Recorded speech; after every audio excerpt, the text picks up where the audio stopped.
Alright, when we stopped, we were talking about pottery and how to date a particular layer of a site. На том месте, где мы остановились, мы говорили о гончарных изделиях и о том, как датировать определенный слой раскопок. So these different forms, you see they keep changing over time. И вы видите, что вот есть разные формы гончарных изделий, и они постоянно меняются. And when they were first found, they were put together in a relative chronology. И когда они были в первый раз найдены, они вот сделали такую сравнительную хронологию этих изделий. You know, oldest, newest. Более старые и более новые. But as particular types of pottery were linked with a specific date, Но по мере того, как определенные виды гончарных изделий связывались с конкретными датами, then we were able to assign what we would call absolute dates to types of pottery.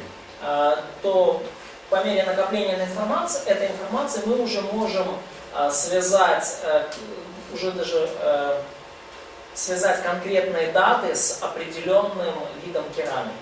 So most of the time, looking at a piece of pottery, we can date it within a 100-year period.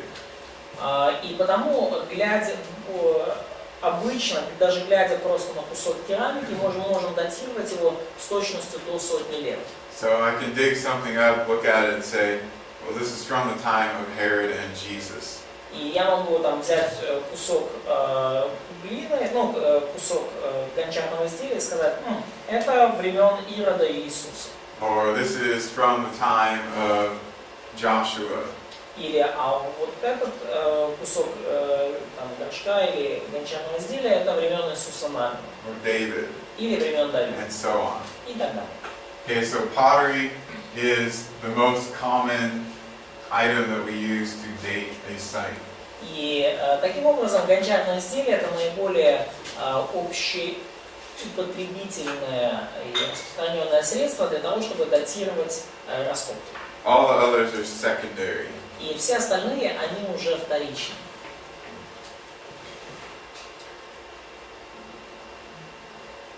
All right. So to give you an example, I will use the site that I'm currently working on. И для того, чтобы дать вам пример, я использую раскопки, на которых я в данный момент работаю. You had asked about this. Катя спрашивала об этом уже. So the site that I work on right now is called Mount Zion. Раскопка, на которой я сейчас работаю, называется гора Сион. We see Sion mentioned many times in the Bible. И мы видим, что Сион упоминается много раз в Библии. So sometimes it's just referring to Jerusalem, the region of Jerusalem. И иногда Сион упоминается в принципе для обозначения Иерусалима и территории Иерусалима, области этой. But later on it came also to refer to a specific hill within Jerusalem. Но в более поздние времена Сион называют конкретный холм, конкретную гору внутри Иерусалима. So it's actually, the site is right around here. Но вообще говоря, вот эта вот раскопка находится где-то вот в этом районе. So it's outside of what we call the old city walls. И она находится вне, так называемых старых городских стен. And I just explained this to Nina and Oleg. I'll explain it to you. И я только что это объяснял вот Нине и Олегу, и сейчас вам тоже расскажу. So these walls are not all the walls today are from ancient Jerusalem. И не все стены, которые есть сейчас, они были в древнем Иерусалиме. So this would be an example of Jerusalem old city walls today. So that's modern walls. These walls. Да, вот эти стены это как бы древние стены Иерусалима, которые сейчас мы наблюдаем.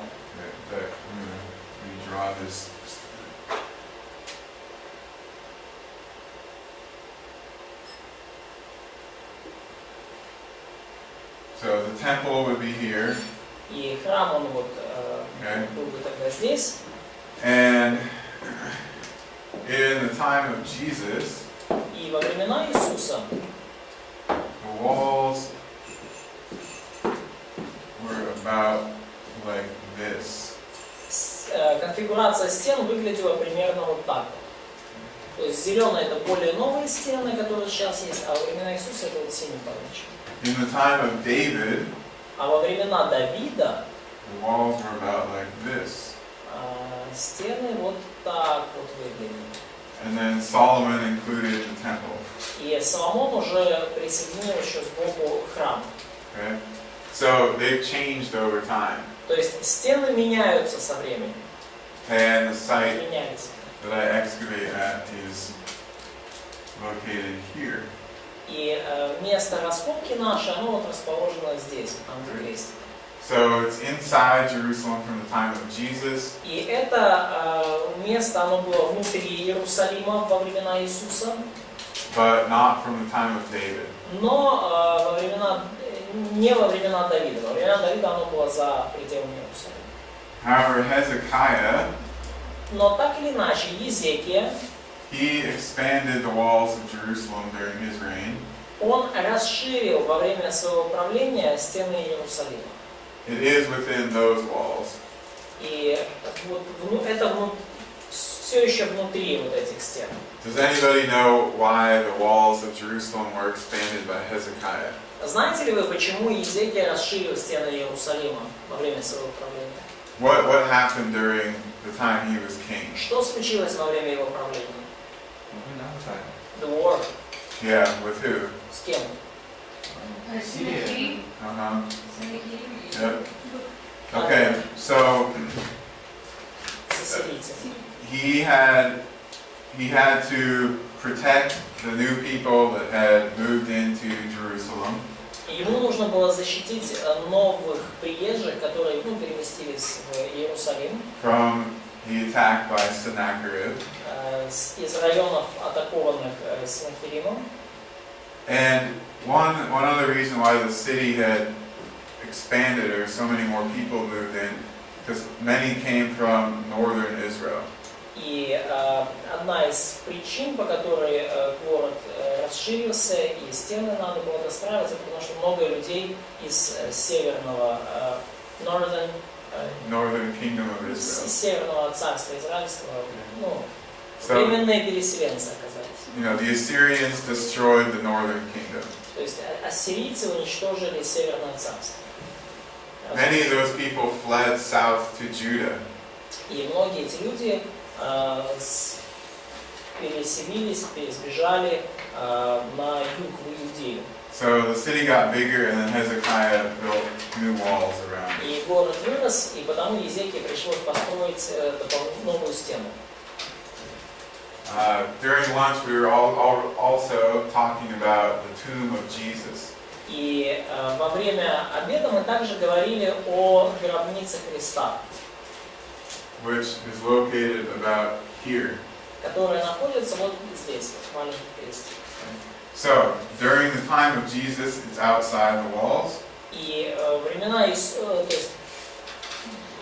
Иисуса его гробница находилась за пределами города. But now the walls stretch farther and they encompass it. Но теперь, поскольку стены города немножко сместились, новые, то теперь уже гробница, она находится в пределах городских стен. So not only do we have these different layers of cities being built up on top of each other, То есть не только у нас есть поэтому различные слои города, построенные друг на друге, but we have the boundaries of a city shifting. мы видим, как смещаются также и границы города. This is often due to war. И часто это связано с войнами. The expansions, bigger population, the reduction, usually war. То есть расширение, увеличение населения, либо уменьшение количества населения, обычно это связано с войнами. So here's reconstruction of ancient Jerusalem. И вот это реконструкция древнего Иерусалима. Okay. So the walls that you see today, И стены, которые вы видите сегодня, they cut off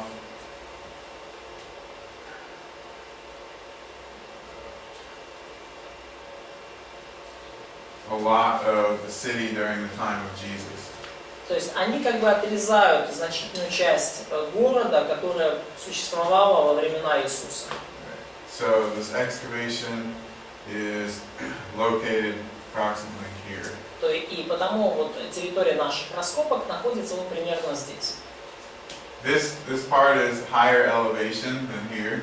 И эта часть города находится на возвышенности, она чуть выше, чем другая. You see the buildings look smaller down here. И видите, что здесь здания кажутся немножко меньше, Up here you have bigger houses. а здесь здания побольше будут. This is where a lot of the priestly families lived. И здесь жили многие семьи священников. People like Annas and Caiaphas. Люди уровня Анны, Каиафы, социальный статус. This is a preserved basement room from the excavation. И вот это вот сохраненная комната в фундаменте, You are looking in through the doorway. то есть, да, то есть это вот сохраненная комната, то есть, ну, вход в basement room, you mean the basement floor? Yeah. То есть как будто комната в подвале, да, то есть нулевой этаж, да, как у нас еще называют. This is a bathtub. Это ванная, It was completely preserved. она полностью сохранилась. Here's a bench integrated into the wall. Это скамейка, которая прямо вот в стену включена, то есть является частью стены. All the walls are covered with plaster. Plaster. Все стены покрыты штукатуркой, заштукатурены. But the structure is built out of stone. Но в основном вся структура, она построена на камне. Now this is preserved because when the Romans destroyed the city, they mostly just destroyed the top floors of things. И эта комната в подвале сохранилась потому, что когда римляне уничтожали город, они в основном уже поверху все уничтожили, все, что на поверхности находилось. And then nobody lived in part of the city for over 100 years. И потом в этой части города никто не жил почти сотню лет. So they just flattened it out and rebuilt on top of these basement rooms. И те, кто уже пришли потом, они просто как бы все это утрамбовали и начали строить наверху. So this is from a high priestly house like that of Annas or Caiaphas. То есть вот эта вот комната в доме первосвященника, подобного Анне и Каиафе. We don't know specifically whose house it was yet, Мы не знаем точно, чей это был дом. but this is something that it's from the time of Jesus and Paul in Jerusalem. Но вот это все вот строение времен Павла, Иисуса и да, времен первого века. That could be Russian house, they would write «Здесь был Вася». Если бы Если бы это был русский дом, там уже написали «Здесь был Вася», так мы не знаем, Анна или Каиафа. Sometimes you get that. Иногда вы и такое можете встретить. So these are the two main periods at this site. И вот это вот два основных периода вот этой раскопки. So I explained the shifting walls of Jerusalem. И я вам уже объяснил, да, что стены Иерусалима, они смещались иногда. That's why we don't have buildings from before the time of Hezekiah there. И это причина, по которой мы не видим зданий, строений времен Езекии. Here are examples of artifacts found at the site. И вот это вот примеры тех артефактов, которые мы обнаружили там, на этой раскопке. Okay, so same coin, we find a lot of these and similar ones. Вот, ну, такая же похожая монета времен Ирода Тетрарха, мы много таких находим. This is a cooking pot from the 1st century. Это горшок для приготовления еды первого столетия. They put food in it and then put it over a fire. То есть они туда клали еду и держали над огнем. And here's Кастрюлю. part of an oil lamp. The back is broken off. И эта часть вот этого лампового светильника, ну, остаток как бы отвалился и пропал куда-то. Но вот так вот выглядели светильники лампы. Again, this is from the 1st century, from the time of Jesus in the New Testament. Ну и опять же, это все с первого столетия, это все времена Иисуса и Нового Завета.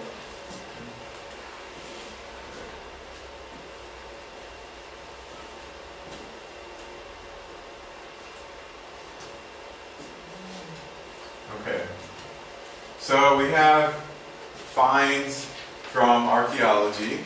Итак, у нас есть археологические находки, But in order to really understand those, we need to integrate the text with the archaeological finds. но для того, чтобы нам их правильно понять и истолковать, нам нужно объединить текст Библии и археологические находки.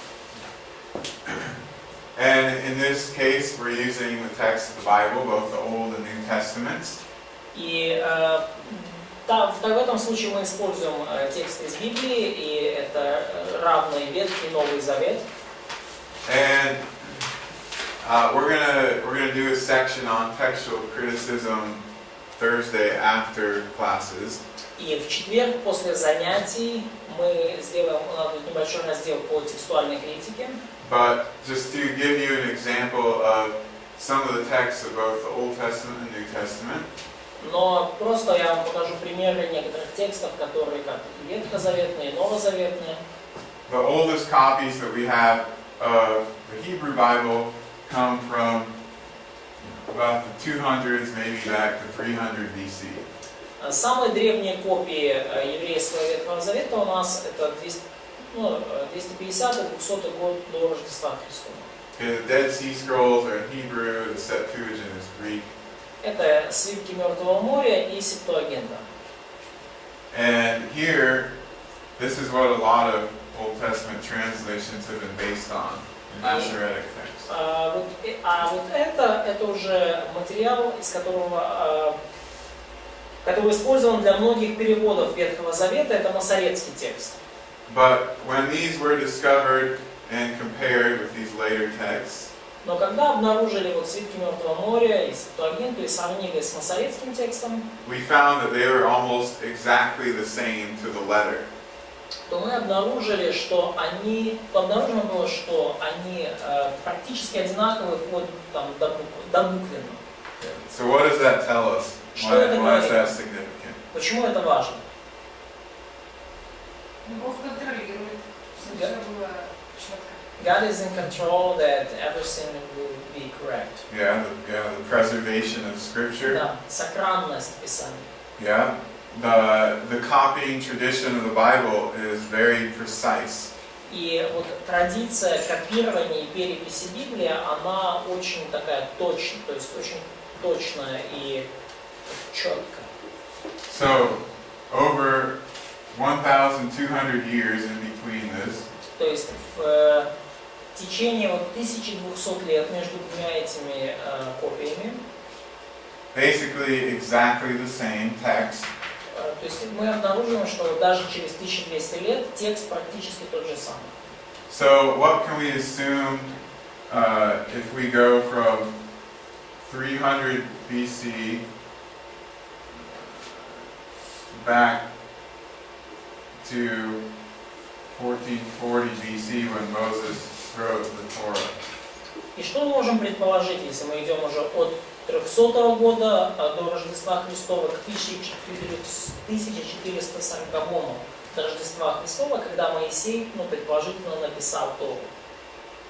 About 1,100 years or То so. есть там порядка 1100 лет промежуток.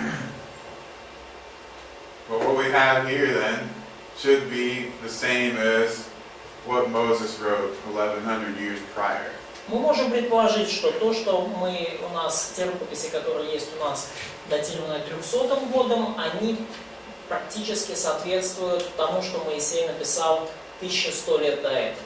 So even though we don't have the original copy of what Moses wrote, we can be confident that we have an accurate copy of what he did write. И даже несмотря на то, что у нас нет оригинальных копий написанного Моисеем, но мы можем быть уверены в том, что у нас достоверные копии написанного им.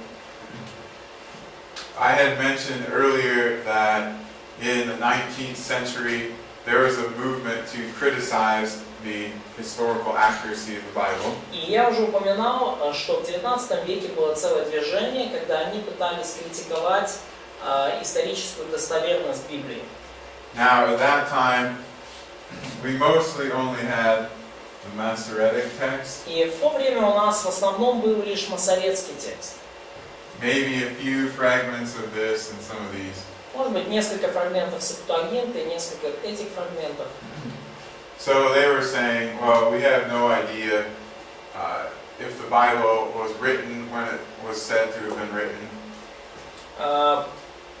Was it written or said? They would say, we don't know that the Bible was written as early as the authors claim. То есть, и они говорили, ну мы не знаем, написана ли была Библия тогда, когда утверждают авторы Библии. So, the discovery of these changed some things. И когда обнаружили свитки Мертвого моря, очень многое изменилось. But a lot of people still want to say, well, we don't have copies from 1000 BC or 1400 BC. Но многие люди до сих пор говорят, ну у нас же нету копий там 1000 лет до нашей эры или 1400 лет до нашей эры. So to fight that, we can argue two ways.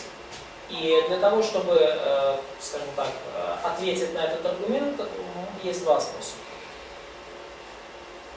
One is this comparison of the years. Один способ – это сравнить масоретские тексты с текстами Мертвого моря. The other is, we'll show through all the archaeological discoveries how the stories and the people are corroborated by, let's see, I'm trying to think of a different word in English. I understand. Yeah, okay. Но второй способ – это увидеть то, как вот истории, описанные в нашей Библии, они подтверждаются, подкрепляются доказательствами. So the pieces of evidence we'll look at, they'll come from the time of David and from the time of Moses. И у нас есть доказательства, которые связаны со временами Давида, у нас есть доказательства, связанные со временами Моисея. So it shows that these later copies are still historically accurate. И эти доказательства показывают, что вот наши, пусть даже и более поздние копии, они достоверны и корректны. Here are two Dead Sea Scrolls. Вот несколько свитков Мертвого моря. And you can see that there are no little markings for vowels, no vowel markings. И вы видите, что здесь нету никаких обозначений гласных букв. Okay, those were not in the Hebrew Bible originally. И вообще гласных не было в изначальной еврейской Библии. Those little marks were added by the Masoretes. Потому что эти обозначения гласных были добавлены уже в масоретском тексте. To help with translation, or to help with speaking, pronunciation, and translation. Чтобы помочь с переводом и произношением текста. We'll talk about that a little bit more in textual criticism. Мы поговорим об этом чуть больше в текстовом критике, говоря о текстуальной критике. The New Testament is different in terms of the text that we have in the Old Testament. Новый Завет отличается от Ветхого в плане текстов, которыми мы располагаем. We have thousands more texts of the New Testament. У нас 1000 раз больше текстов Ветхого Завета. And we have texts of the New Testament that are from the same century they were originally written, even. И у нас есть даже те тексты Нового Завета, те рукописи Нового Завета, написанные в том же, датированные тем же столетием, когда они были написаны. So we actually have fragments of 3 of the Gospels from the 1st century. И у нас есть фрагменты 3 Евангелий с 1 века. то есть, века, когда они были написаны. Вопрос определения, датировки, посредством вот этой светосферы, как это? So Земельных слоев? how do you usually date this, By the form of the letters and also carbon dating the material itself. Во-первых, по форме букв датируют такие вот отрывки рукописи, и во-вторых, по углеродному анализу материала, на котором они написаны. In some cases, you do find it in an actual layer of an ancient city. В некоторых случаях такой пергамент или свиток может быть найден в определенном слое древнего города. And so the coins and the pottery and other things that are found around it, they have an established date. И потому монеты и глиняные изделия, горшечные изделия, найденные в том же слое, они помогают установить дату. But in many cases, they held on to copies of New Testament books for a long, long time. Но очень часто случается, что копии новозаветных книг хранятся долгое время. So they're often found in monasteries. Например, их часто находят в монастырях. Sometimes they were reused for other purposes. Иногда эти куски пергамента были использованы заново для других целей. So in those cases, we have to look at the form of the letter. We have to test the papyrus itself. И в таких случаях мы уже смотрим на форму букв, и мы проверяем сам по себе папирус, материал. И еще вопрос, как на основании таких кусочков можно идентифицировать это с целым посланием? One more question: how can we identify the whole, scripture or book with having just this small piece? Like from here, Например, it's вот a здесь. fragment of John 18. Это фрагмент Евангелия от Иоанна, 18 главы. So we can make out some of the words. То есть мы можем какие-то слова отсюда определить. And in the past, this would be much more difficult. И в прошлом это было намного сложнее. But today we have computers, and we can input this data and run it through a search, and it can show documents that it matches. Но в наше время все проще, мы можем эти слова занести в компьютер, и оно по базе данных там поищет документы, с которыми это можно связаться. So we only find these words in this proximity in the Gospel of John chapter 18. И потому эти данные слова именно в этой последовательности мы находим лишь в Евангелии от Иоанна, 18 главе.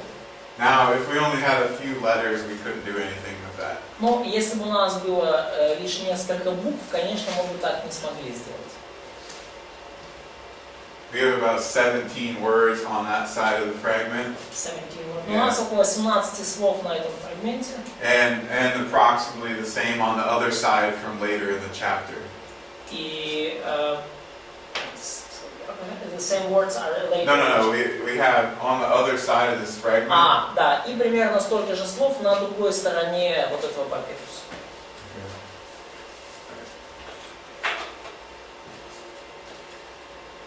Okay, any questions about the introduction? Хорошо. Есть ли какие-то вопросы по поводу введения в курс? А можно узнать за вот углеродный анализ датировки? В смысле датировки? Этим анализом датируют Углерод. документы. Что это за анализ? So, can you explain more about this carbon analysis? И что насчет тех людей, которые какими-то тоже специальными штуками доказывают, что миллион лет? So, and what are we going to do with people who use these also different methods, including carbon analysis, to prove that Earth is million years old? Okay.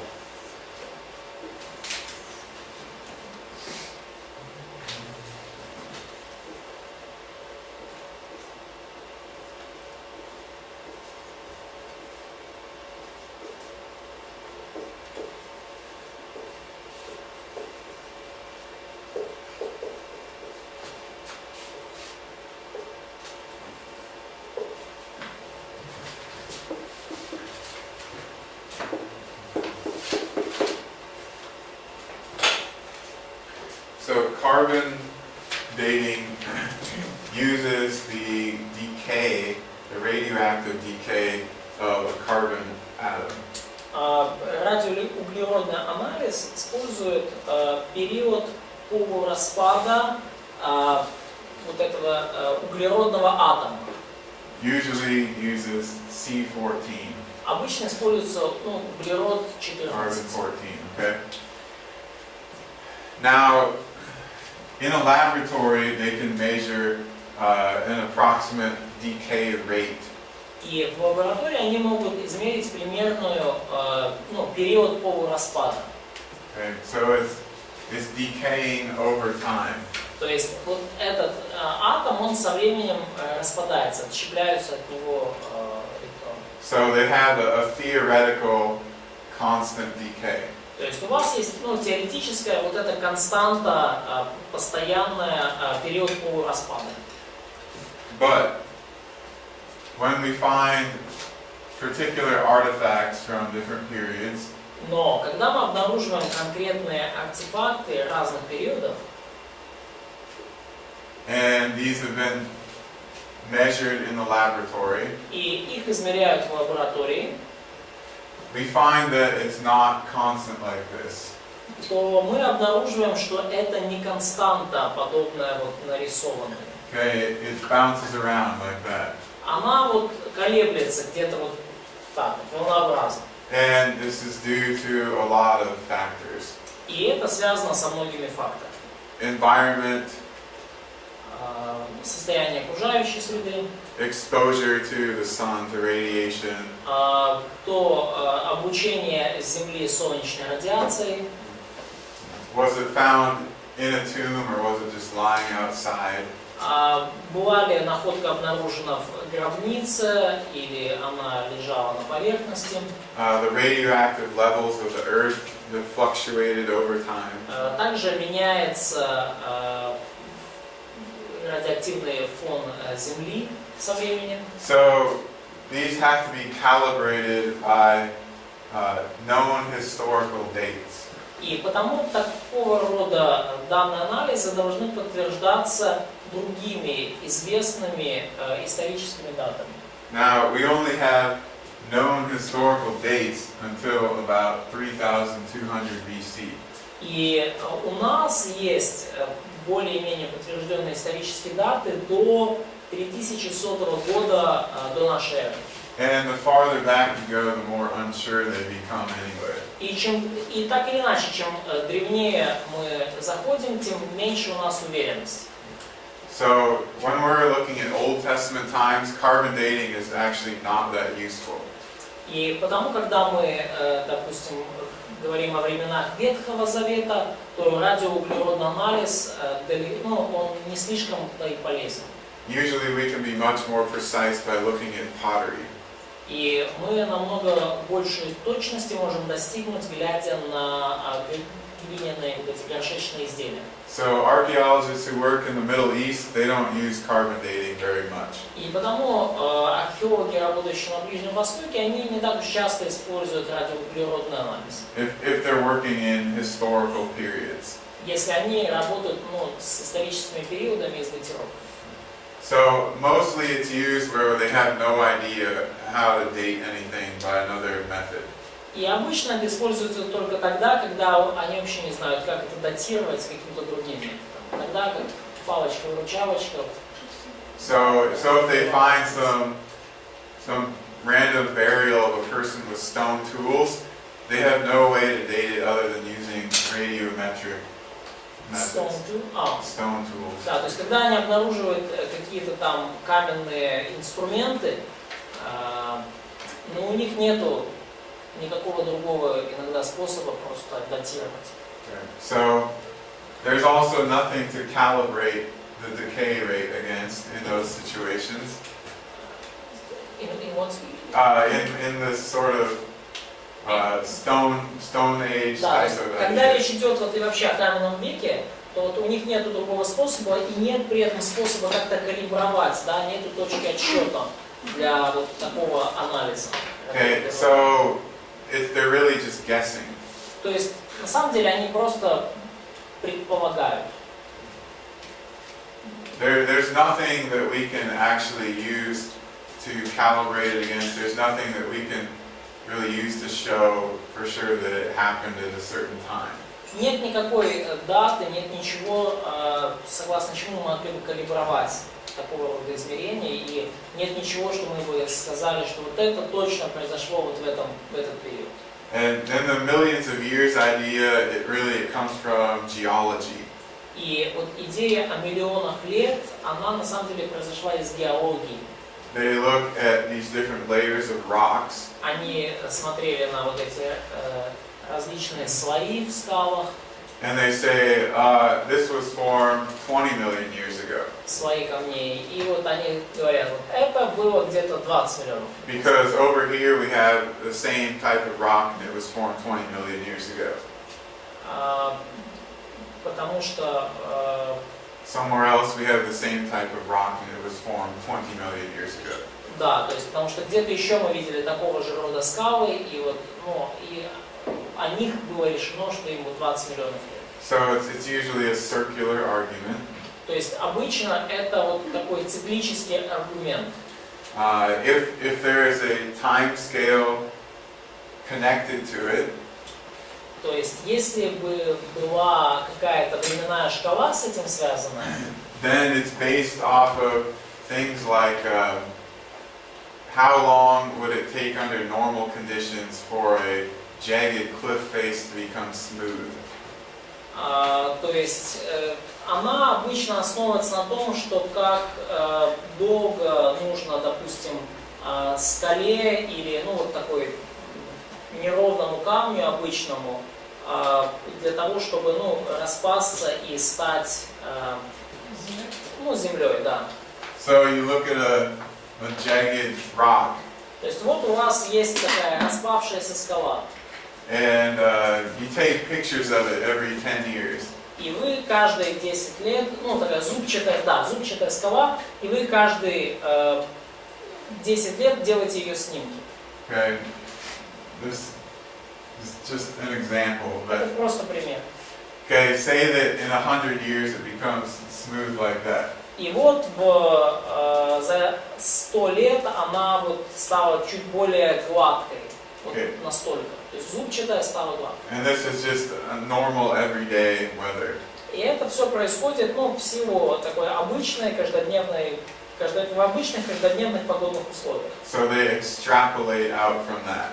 И они уже экстраполируют, развивают это как бы вот из этих наблюдений. The problem is this doesn't account for things like floods or volcanoes or earthquakes. А проблема в том, что при таком исследовании не учитываются факторы, как потоп, извержение вулкана, землетрясение и так далее. This can turn into this in a day. За день такая вот скала может превратиться вот в такую вот. Under catastrophic conditions. Если случаются какие-то катастрофические события. So I would say, and many other people would say, that much of this idea of millions of years is a result of the Great Flood.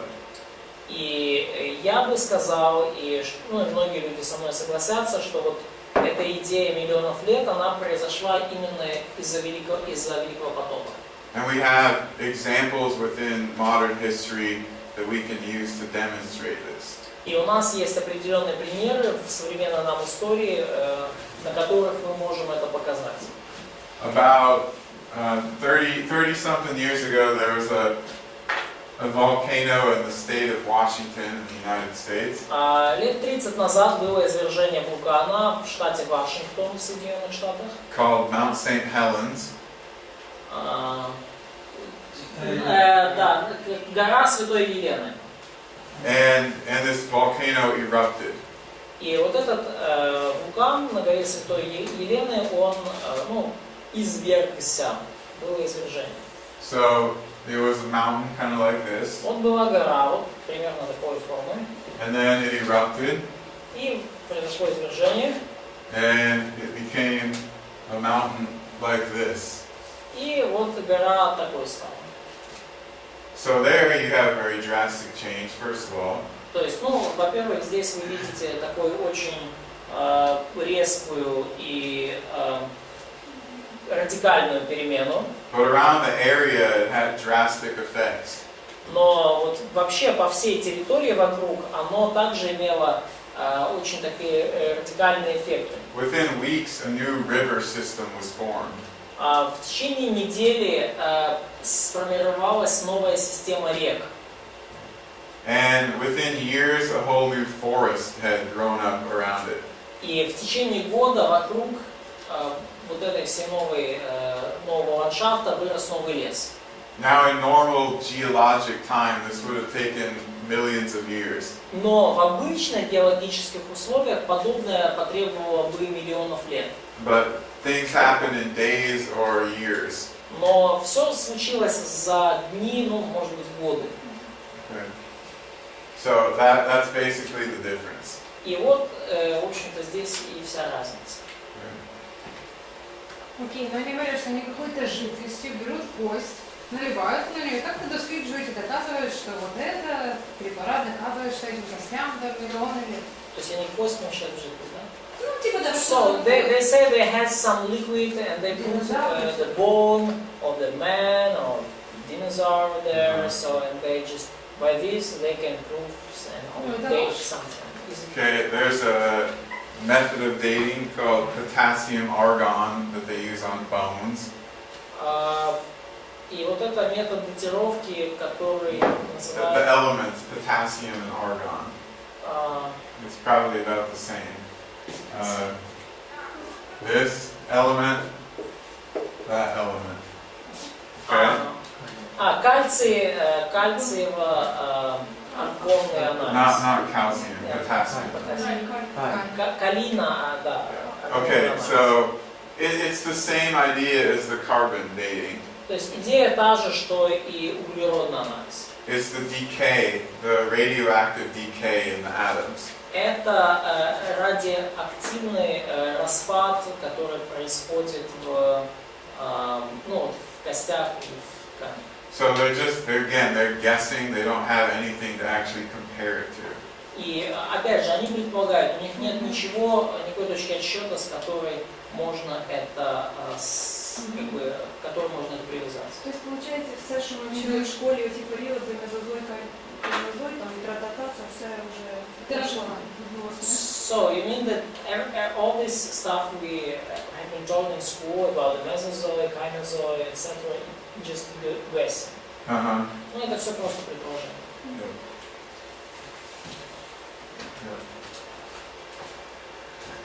Yeah. Okay, now we're going to move on to the next section then.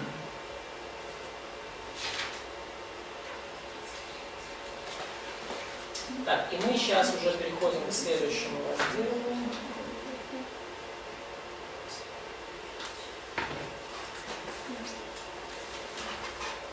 And in this section, mostly we're going to be comparing ancient accounts from Mesopotamia and Egypt with the first 10 chapters of Genesis. И в этом разделе мы будем в основном сравнивать древнейшие повествования из Месопотамии и Египта с повествованием в первых 10 главах книги Бытия. Because we really don't have any artifacts or ancient cities from the time of Adam and Seth and so forth. Потому что у нас на самом деле нет никаких артефактов или древних городов времен Адама, Сета, ну и так далее. If the flood destroyed everything around the world, we're not going to have that material from before the flood. Ну и если потоп уничтожил все, что было на Земле в то время, то у нас, фактически нет никакого материала до потопных времен. But we do have stories that were passed down from generation to generation. Но у нас есть истории, которые переходили из поколения в поколение. Who was alive after the flood receded? Кто выжил после того, как произошел потоп? Ноа и his family. Okay. And then eventually you have the Tower of Babel and the people going out to different nations. И потом у нас есть Вавилонская башня, и потом люди разошлись и образовали разные народы.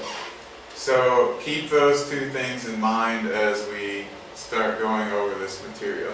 И имейте все это в виду, держите в голове по мере того, как мы будем исследовать материал.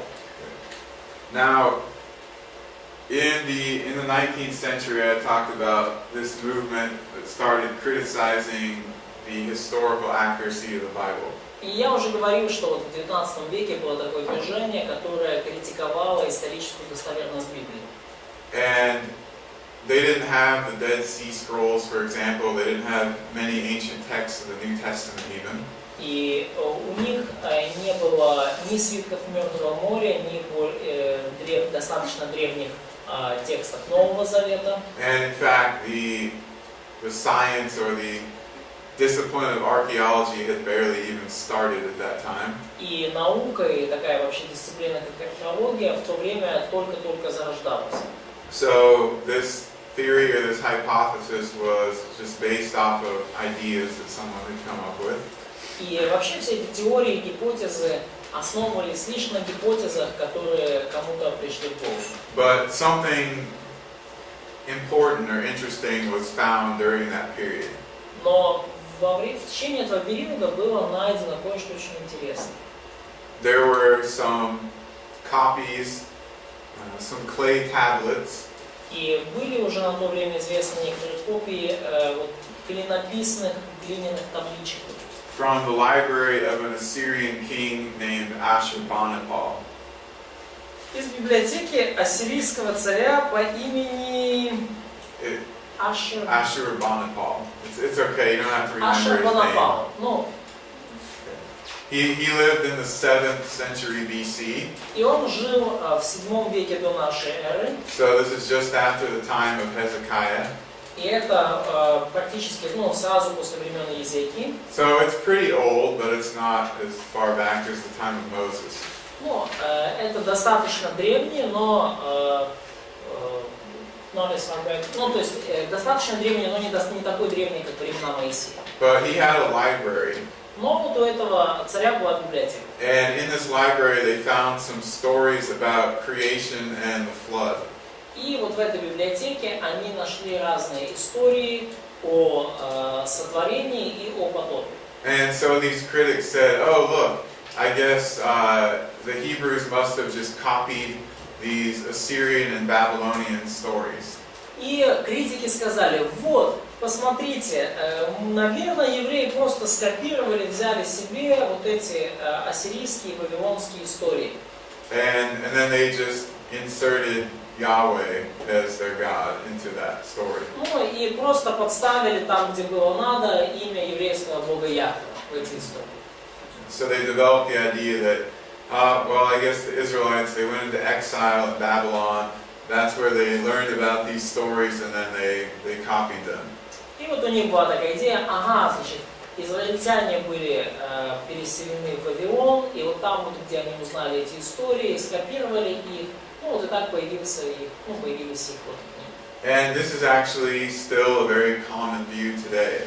И, кстати, сейчас это тоже достаточно распространенный взгляд. But since then, many other things have been discovered. Но поскольку уже много других находок было открыто, And things that totally contradict this idea. И было много открыто вещей, которые противоречат полностью этой идее. So first we're going to look at some ancient creation accounts. И, во-первых, мы сейчас посмотрим на некоторые древние повествования о сотворении. And if you pay attention to the dates of these accounts, you will notice a general pattern. И если вы будете обращать внимание на даты этих повествований, то вы заметите одну такую глобальную закономерность. Generally, the pattern is the older the account, the closer it is to what you see in Genesis. И закономерность в том, что чем более древним является повествование, тем более оно похоже на повествование в книге Бытие. So be thinking about that. We're going to discuss it at the end. То есть мы об этом поразмышляем, мы это обсудим. Okay, so this hymn comes from a city called Ebla. И вот этот вот Гимн, он происходит из архивов города Эблы. And we have a few of these broken clay tablets that it was recorded on. И вот у нас есть несколько таких разломанных глиняных табличек, на которых он был записан. And they come from about 2200 BC. И они датируются около 2250 годом до Рождества Христова. To give you an idea of where that's situated in Bible history, И чтобы вы примерно поняли, где это находится в еврейской истории, this is almost 300 years before Abraham. это примерно за 300 лет до Авраама. Okay? So very early. Очень ранее. And here we have some of the text translated. И вот у нас отрывок текста переведенный. And it's very similar to the content we find in the first 17 verses of Genesis. И это очень похоже на то, что мы видим в первых 17 главах книги Бытия. And only one God is mentioned. И упомянут, кстати, только один Бог. And he creates through word. И он сотворяет через Слово.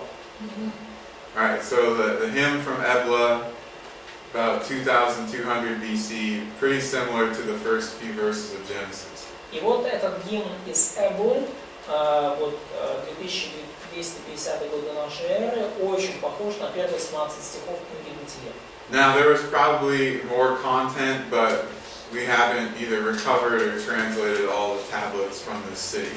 Ну, возможно, есть и больше, было бы и больше у нас материала, но, к сожалению, не восстановлены или не переведены еще многие глиняные таблички из этого города. Now in later creation accounts, we start to see some changes. Но в более поздних повествованиях о сотворении мы уже обнаруживаем некоторые изменения. The most obvious change is that now we have polytheism, now we have multiple gods. Самое очевидное изменение это то, что уже есть политеизм, многобожие, то есть есть много богов. But we have three, what we might call primeval gods at the beginning of creation. Но у нас вот в этом повествовании мы видим трех главных богов в начале сотворения. Now, depending on the culture and the language, they have different names for these three gods. И в зависимости от культуры языка они по-разному называют этих трех богов. But this could be a corrupted understanding of the Trinity. Но это может быть такое, пусть и искаженное, но представление о Троице. Earlier in the class, we looked at Genesis 1:1. И вот в самом начале нашего класса мы посмотрели на Бытие 1:1. And we have the word Elohim. И вот мы видели это слово Элохим. Okay? It's a plural, yes, Да, оно в множественном числе. but we understand that it's one God in three persons. Но мы понимаем, что это один Бог в трех лицах. But you can see how over time people could corrupt that into an understanding of multiple gods. Ну, вы видите, как со временем люди искажают это до того, что они уже представляют трех богов. In this account called Atrahasis, И вот в этом уже повествовании, которое называется Атрахасис, the name of a major character, это имя главного героя, his name means extremely wise. и вот это вот его имя Атра, оно значит очень-очень мудрый. We have a creation account. И вот здесь у нас повествование о сотворении. And it actually mentions the creation of man. И здесь упоминается сотворение человека. So we have original three gods of creation, they create man. И вот у вас есть, согласно этому, изначально три бога участвуют в сотворении, и они сотворили человека. They say here that man is created by taking clay from the ground. И сказано, что люди слеплены из глины, взятой из земли, And shaping it and then infusing it with the blood of a god. то есть их взяли из глины, придали им форму и потом влили в них кровь богов, То да? есть это на этих табличках типа, да, написано? The blood of the God, yeah? Yes. Мгм. What does this sound like? If we're reading Genesis, do you see any similarities На there? что это похоже, когда вы читаете Бытие? Ну, сотворение человека из On праха. the creation account, И вдумал дух. synergical creation account. Yeah, so we read in Yes. Genesis, Spirit of God. dust of the ground, yeah, and then the breath of God is infused into it. То есть мы читаем в Бытие про то, что из праха земного был человек сотворен, и потом дух жизни Бог в него Значит, вдохнул. вкрапление крови замкнутого Бога.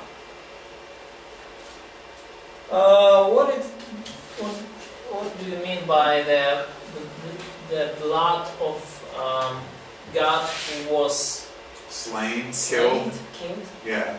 All right. So, in their view, gods were they were immortal, but they were not invincible. То есть согласно их взглядам, боги были бессмертны, но не неуязвимы.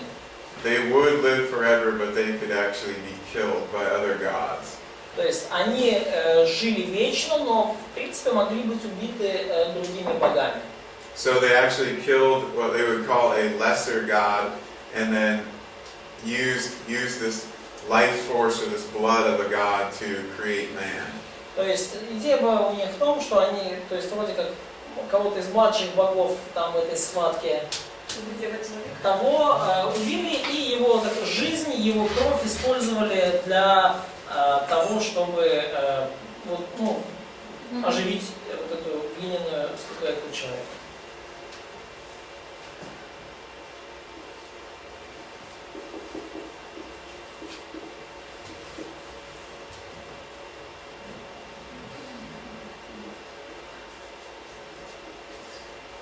All right. Also, in this story, it's similar ones. We have a hierarchy of creation. И также в этой истории тоже кое-что похожее. У нас есть иерархия в сотворении. Okay, so you have the three original gods, which might be a corruption of the Trinity. И у нас, как бы, по их мнению, есть три изначальных бога, что может быть искаженным взглядом на Троицу, Then they create many gods that they call lesser gods. которые потом эти три бога создали много других богов, меньших богов. We might understand this as the angels. И мы можем понимать это как ангелов.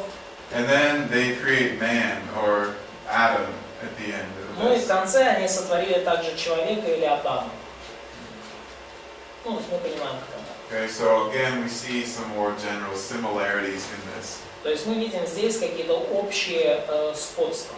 We know that the angels were created before Adam, И мы знаем, что ангелы были сотворены до Адама. and a person who doesn't have the benefit of divine revelation might misunderstand that an angel is some sort of god. И человек, у которого нету божественного откровения, которому оно не дано, то вполне они могли, скажем так, перепутать ангелов и назвать их так, меньшими богами. То есть что-то не понять просто про ангелов. Не было курс ангелов. Okay, look at the dates for these accounts. Обратите внимание на даты этих повествований. Okay, the first one we looked at is before Abraham. Предыдущий был еще до Авраама. This one's before Moses. Вот это повествование, оно еще незадолго до Моисея. This one is also before Moses.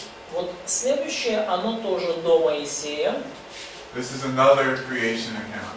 И это еще одно повествование о сотворении. We think it dates back to at least this time. То есть мы датируем это примерно 1700 годом. And it's very, very similar to Antrahasis that we just looked at. Называется Энума Элиш и очень похож на Атрахасис, который мы только что видели. These were they were written down and kept in different cities or different regions. То есть они были записаны и хранились в других регионах, в других городах. But both of them are Mesopotamian in origin, that general region. Но большинство из них по происхождению из Месопотамии, то есть вот это их происхождение. Right.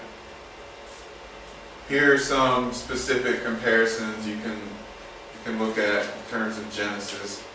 Ну вот здесь вот, здесь вы видите такие базовые вот сравнения, да, с повествованием в книге «Бытие». То есть вы вот здесь вот вы знаете, и следующая страница вот Энума Элиш называется. For example, later on in this myth, they actually mention Eden and the rivers of Eden. Вот в этом мифе также чуть там позже упоминается Эдем и реки Эдема. So Enuma Elish, it covers a longer period of time. И Энума Элиш, она повествует о достаточно долгом промежутке истории. So it goes later into human history. И уже оно немножко дальше заходит в своем повествовании о человеческой истории. But look at this is what the main point of this account or this story is. Но вот посмотрите, вот это основная идея, основная как бы, центр повествования. They're trying to explain why Marduk is the greatest god. То есть они пытаются объяснить, почему Мардук возвысился и стал главнейшим богом. Because at one time he became the main god or the patron god of Babylon. Потому что в какой-то момент Мардук стал главным богом Вавилона.